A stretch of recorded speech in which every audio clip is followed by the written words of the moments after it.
Republic shipwrecked. Stand by for captain's message. Republic rammed by unknown steamer, 26 miles southwest of Nantucket Lightship. Badly in need of assistance.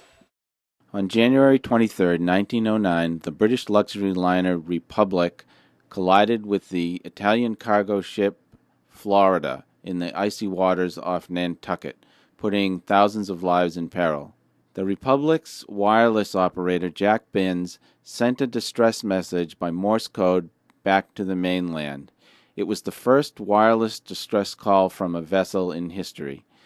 The signal was received on Nantucket, and eventually most of the passengers were rescued. Yesterday, the Marconi Radio Club of Cape Cod resent Binns' message to commemorate the 100th anniversary of the first major rescue at sea accomplished by means of wireless.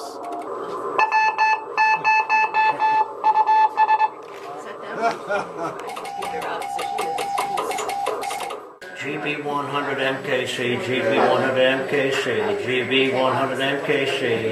This is KM1CC, KM1CC, KM1CC, special events station on Cape Cod. They also did a demonstration with a replica wireless telegraph device similar to the one Jack Bin would have used at the time.